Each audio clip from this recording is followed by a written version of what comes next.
Alright guys, sawa na ba kayo mag-manual ng inventory araw-araw? Yung tipong naglilista sa papel o kaya naman nag-excel kayo? Okay, sa una, pero tignan nyo to. Ang dami. Ngayon, pag dumami yung items nyo, mga delata, kape, sabon o ano man yan, sobrang hassle na i-maintain at i-track. Nakakalito sa mata at sa isang maling pindot, typo, sa formula, sa input, sira na ang buong computation ng stocks mo. Nakaka-stress, di ba? Kaya meron akong ipapakita sa inyong inventory management system at methodology na libre at madaling gamitin para sa inyong business. Focus nito na tulungan kayo i-manage ang stocks nyo nang walang sakit sa ulo at bulsa. May managed POS, built-in POS system ito at madaling i-set up, i-download at mag-register. Pero ang pinaka-highlight nito ay, again, libre ito at fully offline. Gamit ang inyong cellphone, laptop, tablet o anumang computer yan, buksan nyo ang inyong internet browser. Gamit ko ngayon Chrome. Pwede din kayo gumamit ng Firefox, Brave o Safari. Pero pumunta kayo sa google.com at search nyo ay slapsoil.com. At lalabas ang website na to, Slapsoil Free Inventory Management System and POS.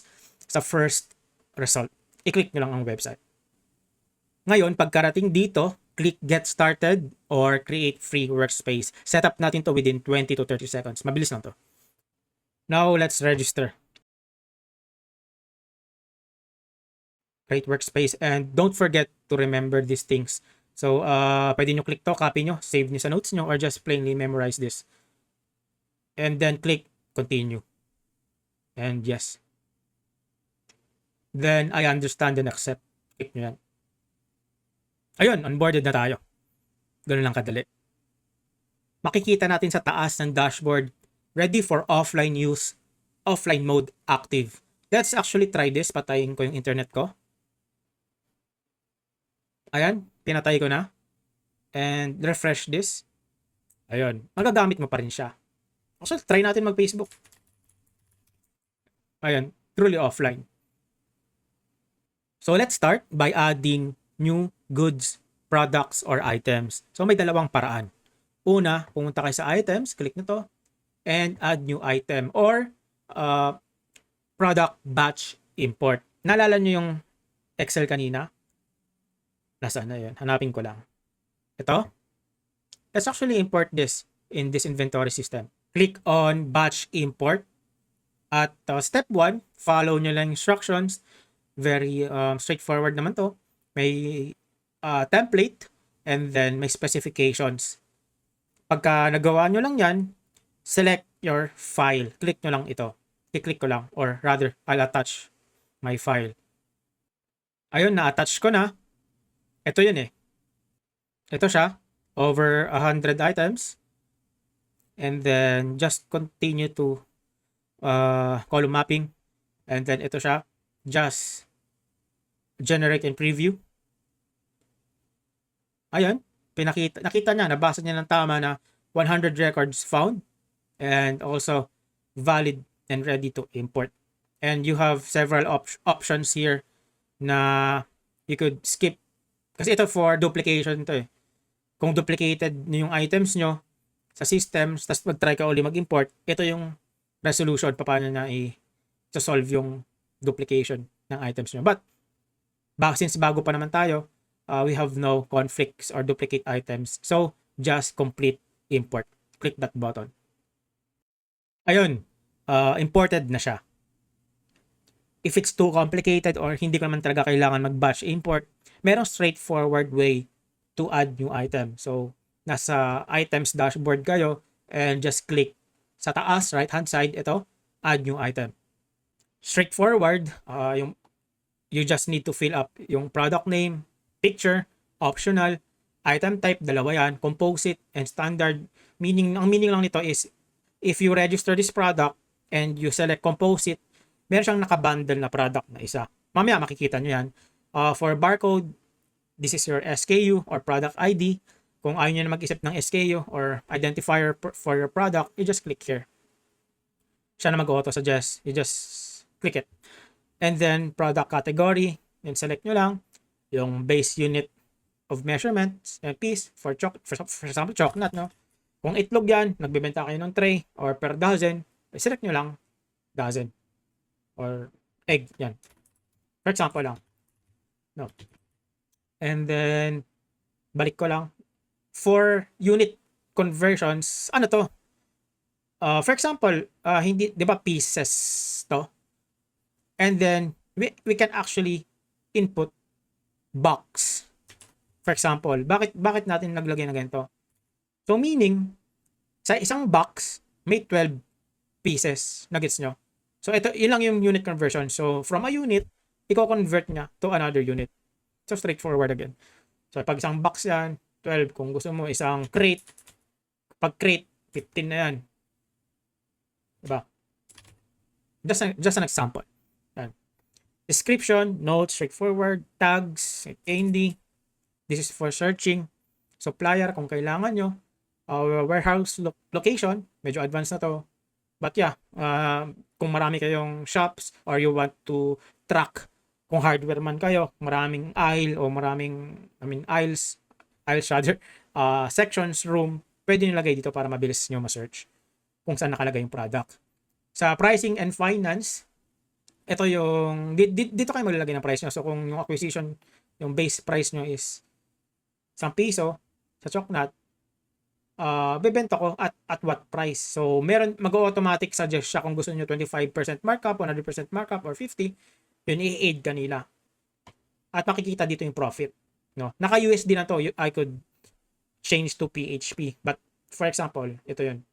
You have 25 pesos or USD na profit pag 25% markup. Siya na mag-auto suggest or you just put anything here kung anong gusto mo. Tax class, yun, ipapakita sa'yo na kung anong klaseng VAT pwede i-associate dito o anong klaseng stocks. No. Later, makikita natin yan sa POS. And then, eto, yung alerts, straightforward again. Pag bumaba yung stocks nyo to a 5 pieces dito, mag-a-alert yan, makikita nyo yan sa dashboard. No. And then, for checkout stock policy override, ito kasi, for each stores, hindi natin pwede or walang general rule na pwede ba mag-negative yung product. For example, may 5 products ka, may umorder ng 6 o negative 1 ka. You have the power na bantayan siya. Meaning, pag loose, hahayaan ka mag-negative. Pag strict, sasabihin, oy, hindi pwede, negative ka na. So you have the power to track those aspects. And yun, para talagang granular yung pagkakatrack nyo ng product in terms of inbound or outbound or sales. Yun lang yun. And then, pakita ko na yung pag-compose it. Ayan, you need to add another item. So, example, Coca-Cola mismo. Ayun, composite sila. So, kung magkasama sila lagi. So, kung bumili ka ng, check out or may outbound na fulfill ka ng Chocnut, may kasamang bundled product or components. You could also alter kung ilan yan. Sa isang Chocnut, may kasamang 2 Coca-Cola. So, yun, granularize yung settings. So, napakaganda siya. Really helpful for your business. Moving on, let's edit an item for demo, no? So, punta tayo dito sa 3 dots. Click view or edit. Sabihin view dashboard na lang. And then, since 0 pesos to, edit natin, palitan natin yung price. Kung yung sardinas na to is 25 pesos, you could say, lagay natin 25% markup. So may 6 pesos tayo. And click save. And then if you want to print the labels, just click or tick yung checkbox and may lalabas na option sa taas. You could click print label. Ayan, ito na yung label sheet. So mayroon default dito, page size, letter or A4. No? You could also toggle QR or barcode. Tapos, pwede nyo din, kung ilang copy, kung gusto nyo maraming copies, kung 30 yan na gusto mo lagyan i-track, 3 o 30, okay na yan. Ayan, lalabas siya dito. Kung gusto niya dagdagan din ng items, just click multiple items para maklik nyo, rather ma-print nyo sabay-sabay. Ayan siya. Diba? So, dagdagan nyo lang kung gusto nyo marami. So, granular naman siya. So, ayun yung print labels. Let's talk about inbound, outbound, and sales. Remember, meron tayong mga dinagdag na items dito and we want to restock. So, to restock, we receive and there's an inbound activity. So, click nyo yung receive /inbound and select an item. So, for this demonstration, gusto nating dagdagan ng 5 can yung corned beef. So, just select 5, I rather input 5. Pwede nyo lagyan ng batch. So, batch for July 16 para maayos yung tracking, and optionally you could put some date. So, sabihan, 1 year naman yung mga sardinas. So, ayun, nilagyan ko. And process inbound. Receive stock. So, pag yung sardines nyo, nakalimutan ko yung pangalan kung anong klaseng sardinas yun. So, paano natin malalaman? Kasi maraming sardinas dito. 555 and etc. Malalaman natin yan sa audit trail. Ayun o. Ito yung Argentina corned beef. Naglagay tayong 5. Sa po nakalimutan ko, di ba? Ayun. Makikita niyo dito yung history, yung inbound, yung item creation. Yun. And then, we could see na updated na yun dito. Ayun. Ito na siya. 10 na. And that's inbound. Let's actually process outbound or a sale. So, may dalawang paraan yan. Yung pinaka-straightforward, just to fulfill an order is just clicking logistics tapos fulfillment /outbound. And let's click here yung corned beef na target natin at bawasan natin ng 3. Kasi syempre may order, no? And process fulfillment. Ayun. So, makikita natin dito sa audit trail, may nabawasan na. So, that's one way. The second way is through point of sale system. So, just click point of sale and just indicate your starting cash. So, starting cash ko 1,000. Maybe siguro panukli lang to. And then, open register. And let's use this item. So, to add this, to check out, just click on it. So, for example, isa lang, ayan. Pero kung example, marami yan, syempre hindi mo kiklik yan, 100 o 100 times dito. Ubus oras yun. So, pag ganyan, i-click nyo lang yung gitna and just indicate the final item you want. So, 100, ayun. Just use your keyboard. Ayan. So, but for this instance, dalawa lang. And then below, makikita natin kung gusto mo mag-attach ng customer, kung anong payment method, and then yung cash standard. So, for example, 62 pesos to 100 lang. Ayan. So, ito na yung change. And for advanced operations, pwede nyo i-edit ito yung rule ng tax. So, kung gusto nyo tax inclusive, tax exclusive, or tax exempt, ayan. Mamimili ka lang kung senior citizen or PWD. So, perfectly customizable siya.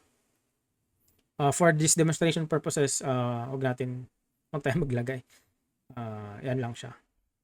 100 cash and no customer, just generic checkout. Click and complete sale. Ayun, nandito na yung transaction receipt. You could print it and you have several options kung gusto nyo standard, 80 o 58. Pwede nyo i-print. So, ayun, very convenient. No? Nandito na din yung details, receipt number. Wala tayong nilagay na address kanina. So, ayun. Nakalagay, mapupunta yan dito pag kinonfigure nyo. Pwede nyo configure yan dito sa taas, sa profile settings. So, nandito ko na-edit kanina. Kasi di ba kanina USD yun? Ay, PHP na. So, dito ko lang in-edit yun. Pati din yung address. And then, ayun, makikita natin din sa audit trail. Yun, 2 can. So, yun yung 2 ways of fulfillment or outbound. Now, importante ang observability. You want to track sales, ilan na ba yung mga malapit na mag-expire, malapit na maubusan ng stock.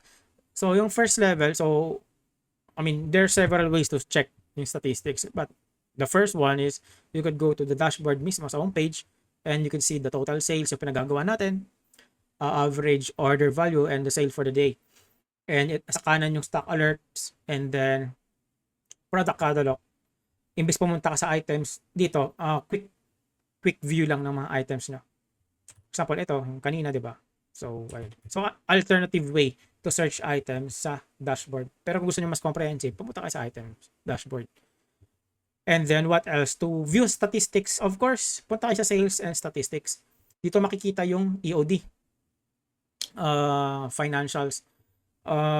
Dito yung mga payments, type of payments, naka-summarize, and cash drawer balancing. Na pinaglaruan ko kasi kanina to. May input to. Sige, sample lang natin ha. So for example, may starting cash na 1,000. And then mag-end of day na tayo. Tapos na yung shift. Tapos close na yung store. I-reconcile na natin lahat-lahat. So sa end of day, nakita natin yung laman ng cash drawer is sabihin natin 2,000. No? Nalala nyo yung 1,000 yung starting cash? And the end of day tayo nilagay natin 2,000. Give or take, wala tayong nabenta sa isang araw na yon. Pero 2,000 yung end of day na cash na nakita natin sa loob. Tapos ni-reconcile natin. Sasabihin niya, uy, sobra na 1,000. So yung computation dito, yung POS, starting cash, plus transactions na nangyari sa POS for that day. And then, pag in-add mo yun yung lalabas dito. So kung example, yung nabenta natin lahat-lahat, 1,000. Tapos initial cash natin 1,000. Nilagay natin dito 2,000. So walang variance or discrepancy. Nagkaroon tayo ng variance discrepancy ngayon lang kasi syempre wala tayong benta. Assuming kasi wala tayong ginawa sa POS, 1,000 lang nilagay natin, tapos nilagay natin 2,000. May dumagdag na 1,000. So if you have questions about this, maintindihan nyo naman yan sa documentation. So ayun, how drawer reconciliation works. So ito yung mismong scenario how to understand yung ginawa natin kanina, no? Kasi sasabihin niya dito katulad dito, what is Z-reading? So basically ang Z-reading is let's go again sa statistics. So to demonstrate again yung Z-reading, what is Z-reading in the first place, para may enable to, dapat ilagay nyo muna yung final end of day value dito. And then, click nyo yung button dito, katulad ng ginawa natin kanina. And then, print Z-reading. This is the end of day closeout report. So, kung ano yung total nangyari sa sales nyo for that day. So, basically, again, tinagalog ko lang yung EOD financials. No? Kasi yung cash sales natin is 0, katulad ng sinabi ko kanina. So, forgive me kasi pinaulit-ulit ko because this is the most complicated part dito sa workflow ng fulfillment or outbound for POS. So ito siya. Again, if you have questions, pwede nyo i-search sa internet or merong documentation section dito to further understand how yung shift closeouts works and drawer reconciliation works. Ayun. We've covered a lot and i-compress ko na lang guys kasi kung magdi-deep dive pa tayo, abutin tayo ng ilang oras dito. So, this feature that I will show you, yung pinakalasa feature na to is premium feature sa ibang inventories pero binigay ng libre. This is called forecast. You could see yung revenue nyo and item demand forecast in the next 7 to 30 days. So mapaplan out nyo dito o makikita nyo, yung business ko nagkakaroon na ng momentum. So you have better vision or track of your progress. Yun, dito din very granularized per item. Makikita nyo yung projected demand. So again guys, this is a premium features in other inventory systems pero binigyan ng libre. So you need to utilize this to supercharge your business. Hopefully nakatulong ako sa inyo by giving you ideas how to use this system, how to incorporate specific workflows para maging productive pa kayo. Again, majority ng features dito ay paid premium features sa ibang inventory systems, pero binigay ito ng libre. So you need to utilize this. No, you need to incorporate this in your business para maging productive pa kayo. Yeah, so hopefully again this helps, and that's it. See you later. Ingat always.